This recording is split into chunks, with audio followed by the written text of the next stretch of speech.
vosotros para que nosotros comenzáramos a conocerlo y a disponer el corazón para vivir en tal dimensión. De manera que también un día el reino tendrá la consumación con la glorificación eterna. Ese encuentro con Jesús que ya nos llevará a una dimensión de glorificación donde no habrá aflicción, ya no habrá dolor, ya no habrá más llanto, no habrá preocupación. Pero mientras el Señor, pues es como que nos ha puesto en las manos aquellas verdades que nos permiten ir conociendo todas las verdades del reino. El reino tiene una connotación de eternidad, pero es porque Dios es eterno. Tiene una connotación de justicia, pero es porque Dios es justo. Allí habita la verdad porque Él es la verdad.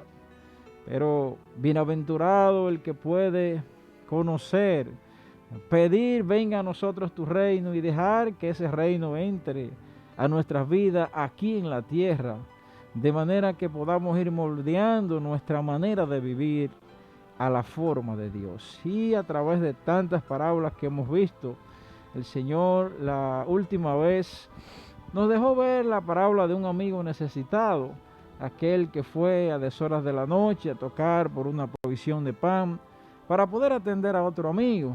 3 amigos implicados en esta última parábola, donde el Señor nos enseñaba a perseverar en la oración con un sentido de urgencia y con buena decisión y firmeza, de manera tal que depongamos a un lado toda vergüenza, todo orgullo, cuando se trata de lograr el objetivo. Y en este caso, el Señor se complace en la perseverancia que pone de manifiesto nuestra fe en saber que en el Señor está nuestra respuesta. Así tenga que brotar de nosotros el fruto de la paciencia y nosotros insistir e insistir. Si los hombres pueden hacer justicia, si los hombres pueden responder, ¿cuánto más no será el Señor, no lo hará con nosotros? Dice la palabra de Dios. En este día quiero leer esta parábola que, como les comentaba, ya las que nos restan, entre estas pocas ya que nos restan, nos hablan de los tiempos finales, nos hablan de la manifestación de las señales de los últimos tiempos, de la segunda venida del Señor Jesucristo, precisamente donde se dará la glorificación con el encuentro poderoso con nuestro Señor Jesucristo. Y dice la palabra de Dios en Mateo 24, capítulo muy famoso, conocido entre todo el pueblo de Dios.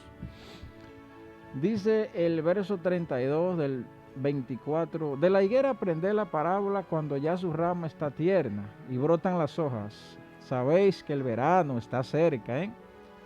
Así también vosotros, cuando veáis todas estas cosas, conoced que está cerca, a las puertas. De cierto os digo que no pasará esta generación hasta que todo esto no acontezca. El cielo y la tierra pasarán, pero mis palabras no pasarán. Pero el día y la hora nadie sabe, ni aun los ángeles de los cielos, dice el Señor Jesús, sino solo mi Padre. Mas como en los días de Noé, así será la venida del Señor, del Hijo del Hombre.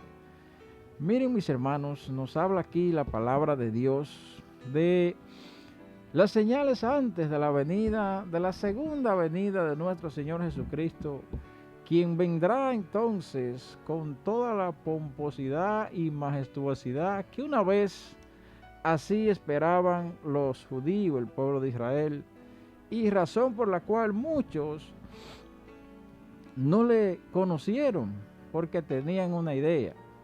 Sin embargo, no era el tiempo para el Señor hacerlo en tal dimensión. Ahora pues la palabra de Dios nos ilustra de que habrán señales, y así como la aparición de las hojas en los árboles anuncia la llegada del verano, hay señales entonces, y de las cuales dio ilustración el Señor Jesucristo, de que serían un aviso de su venida. Y nos dice aquí el texto Cuando veáis todas estas cosas, conoced que está cerca. Ahora, dice aquí que esto ha de suceder de manera tal que, así como pasarán todas las cosas, la palabra de Dios se mantendrá firme porque es eterna, porque es la palabra del Dios que es eterno. Y dice que es donde quizás muchos hemos perdido el pleito, la fe ha menguado, nos hemos ido, nos hemos desenfocado, mermado en nuestro ánimo.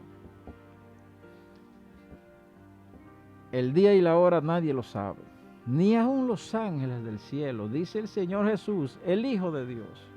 Porque le preguntaban, ¿cuándo han de suceder todas estas cosas? Solo mi Padre. Por eso en todo el acontecer de nuestras vidas, aun cuando clamamos a Dios, cuando ponemos delante de Él las peticiones, el tiempo es una variable única y exclusiva del Padre, mis hermanos. Solo Él sabe en su diseño perfecto cuándo han de suceder las cosas. Como comentábamos en la parábola pasada, primero porque han de estar alineadas al propósito de Dios y Dios no viola sus principios.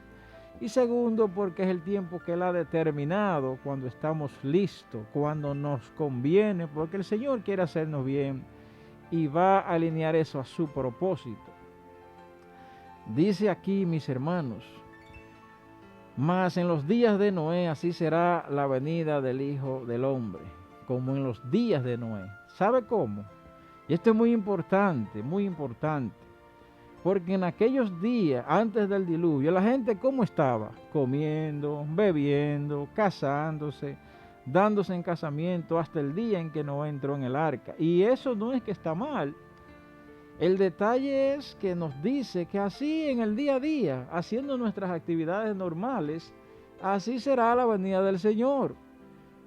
Usted a lo mejor espera un gran anuncio, pero eso será de manera súbita, de manera inesperada, porque el anuncio se ha dado ya por miles y miles de años. Y es ahí una de las señales. Cuando sea predicado todo este evangelio, entonces vendrá el fin, vendrá el Señor nueva vez con toda la majestuosidad de Rey por su iglesia. Y ahí es que está el detalle, porque no hay escenario que haya orquestado el Señor donde no haya de ser manifiesta la fe, la puesta en evidencia de que hemos creído.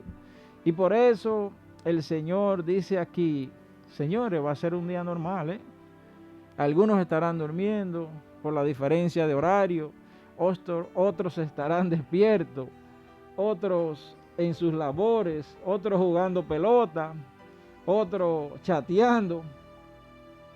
Así mismo como dice la palabra de Dios, porque de cierto que el cielo y la tierra pasará, pero esto lo dice la palabra de Dios. Y eso es, mis hermanos, sí y amén. Sé que nosotros tenemos tiempo, nosotros los de esta generación nacimos escuchando esto. Jesús se lo había dicho a los discípulos antes de ascender a los cielos.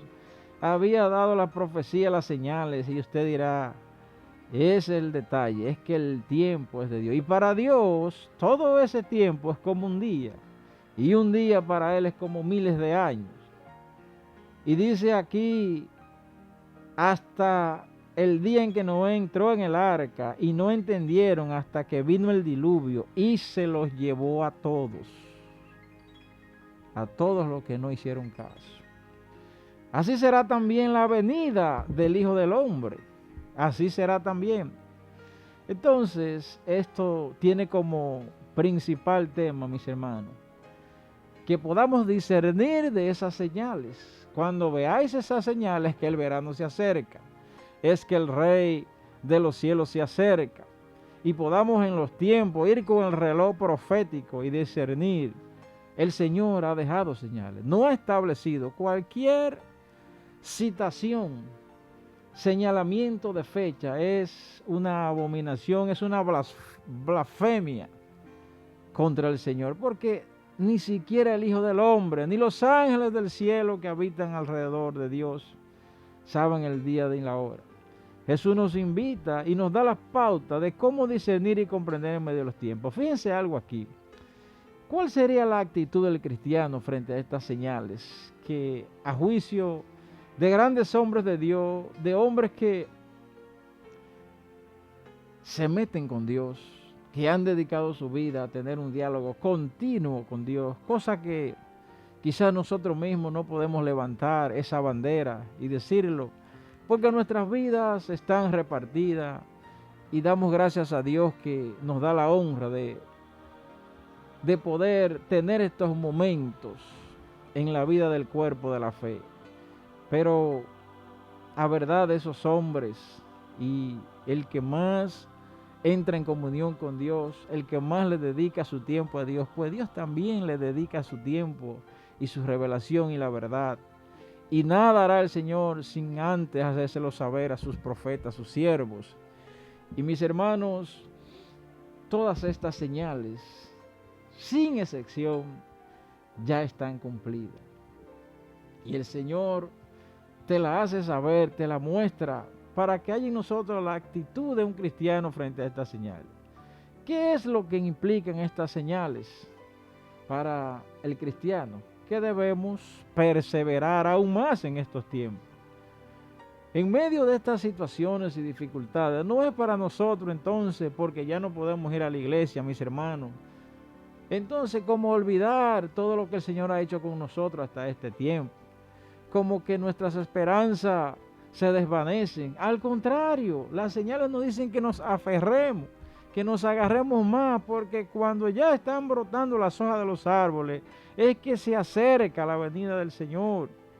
¿Qué representan estas señales para el cristiano?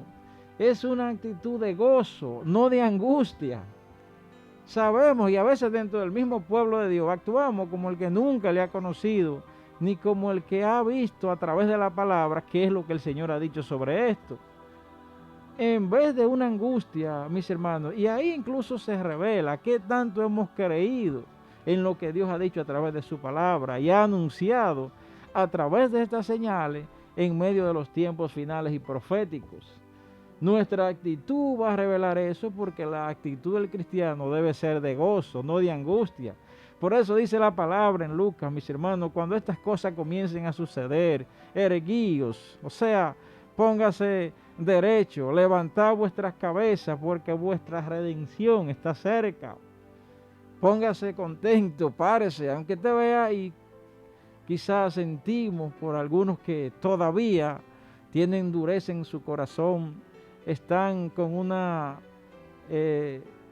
dureza de cerviz, como dice la palabra de Dios, tienen caso omiso a tanto evangelio que se ha predicado, a tantas verdades del reino, han sido indiferentes, y sabemos que como humanos nos contrictamos por eso, pero la actitud es de gozo porque aquel día se acerca. Dice que aprendamos esto de la higuera, y hay que discernir, velar y orar. ¿Sabe lo que es velar? El Señor nos manda a velar en esto. Y así como hay una parábola que nos habla del dueño o el amo de la casa ausente, e introduzco una siguiente parábola porque ya todas tienen que ver con esto. ¿Y qué dice aquí? Que aquel día será como aquel hombre que, yéndose lejos, dejó su casa y dio autoridad a sus siervos y a cada uno su obra, y al portero mandó a que velase. Dice: velad, porque no sabéis cuándo vendrá el Señor de la casa, si al anochecer o a la medianoche, o al canto del gallo o a la mañana, para que cuando venga de repente no nos haya durmiendo. A lo que a vosotros digo y a todos le digo: velad, velad y orad. ¿Sabe usted que velad significa abstenerse de dormir? Y no significa físicamente, mis hermanos, sino espiritualmente. Velad. Usted ha ido cuando fallece alguien, que dice: ¿dónde lo están velando? ¿Dónde hay un grupo que está amaneciendo, viendo ese cuerpo, haciendo guardia? Velad, abstenerse de dormir, es decir, estar atento, vigilando. Pero fíjese algo, dice aquí, que cada vez que la palabra dice velad y orad, siempre van juntas estas palabras. Porque velad es mantenerse despierto, vigilante, atendiendo, con el discernimiento activo en medio de los tiempos. ¿Por qué esto es tan crucial en estos tiempos? Porque si nos descuidamos, mis hermanos, podemos caer en abrir pequeñas puertas y comenzar a ceder las llaves al enemigo, que tendrán luego control sobre nuestras vidas. Y después de tanto tiempo, cuando ya las hojas de los árboles dicen que el verano se acerca y la venida del Señor, qué triste desenfocarse, estando ya a pequeños pasos de llegar a la meta, mis hermanos, porque no nos mantuvimos velando, vigilantes, absteniéndonos de dormirnos espiritualmente. Pero dice, y orad. ¿Y por qué orad? ¿Por qué son un elemento intrínseco del otro? Porque aunque podamos discernir, si no estamos espiritualmente fuertes, anclados en la roca, pegados a la comunión del Señor, no podremos entonces vencer tales tentaciones. Dice la palabra de Dios, velad y orad para que no entréis en tentación. El espíritu a la verdad está dispuesto, pero la carne es débil. Y a veces creemos que solamente hablamos de la debilidad sexual en cuanto a lo carnal. No, mis hermanos, los ataques del enemigo en este tiempo son más sutiles que nunca. Por eso la necesidad, miren, no hay una parábola que el Señor no haya dicho, velad, velad, manténganse despiertos, absténganse de dormirse espiritualmente, no se desconecten con las herramientas espirituales, la palabra de Dios, la congregación, los grupos de crecimiento espiritual y de edificación, y esa oración, ese espacio personal diario con la congregación, con los hermanos. Nunca lo suelte, porque la carne es débil. ¿Débil para qué? No solamente para caer en pecado sexual, sino para no entrar en esas cosas sutiles que en medio de esos tiempos parecen buenas, pero que tienen un final de muerte. Velad y orad, nos dicen estas dos parábolas hoy. La parábola de la higuera, que es un poco diferente a la higuera estéril, que era aquella allá donde había ausencia de fruto. Esta nos habla de las señales de los tiempos y también de este dueño amo de casa ausente, que vendrá sin avisar, como dice la palabra de Dios, para que no nos encuentre durmiendo. Amén, mis hermanos.